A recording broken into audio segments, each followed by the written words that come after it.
हमारे चैनल को अवश्य सब्सक्राइब करें और नए अपडेट्स सबसे पहले पाने के लिए इस बेल बटन को दबाना न भूलें। Presented by Neelkamal music Tarwara Siwan.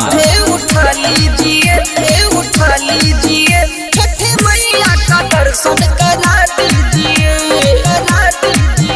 छठी मैया का दर्शन करा दीजिए। बोला बोला छठी मैया की जय। देखी बीतल नौमी दशहरा बा, घाटे जाए के पिया बड़ी लहरा बा, घाटे जाए के पिया बड़ी लहरा बा। देखी बीतल नौमी दशहरा बा, घाटे जाए के पिया बड़ी लहरा बा।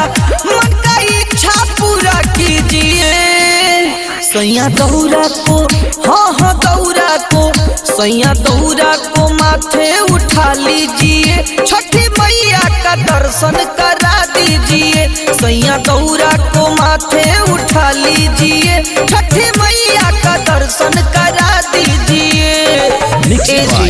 नीलकमल म्यूजिक तरवारा सिवान। सैया दौरा को माथे उठा लीजिए, उठा लीजिए, छठी मैया का दर्शन करा दीजिए।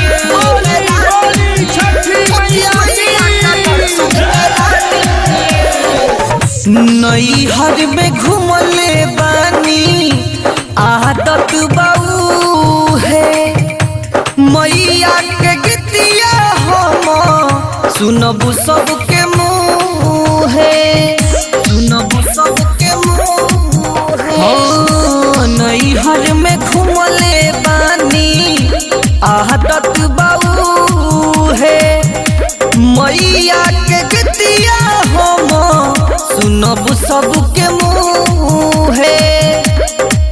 जानी हमको मना कीजिए सैया दौरा को, हाँ दौरा को, सैया दौरा को माथे उठा लीजिए, छठी मैया का दर्शन करा दीजिए। सैया दौरा को माथे उठा लीजिए, छठी मैया का दर्शन करा दीजिए।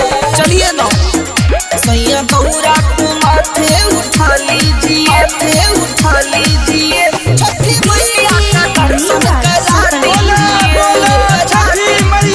छठी मैया पिया विकास हम बानी उपास हो, सोनू निराज देवरू चलता रे साथ हो, चलता रे साथ हो।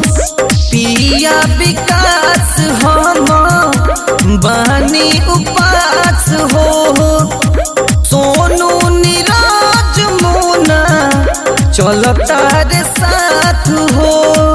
राधे शर्मा को बुला लीजिए सैया दौरा को, हाँ दौरा को, सैया दौरा को माथे उठा लीजिए, छठी मैया का दर्शन करा दीजिए। सैया दौरा को माथे उठा लीजिए, छठी मैया का दर्शन करा दीजिए।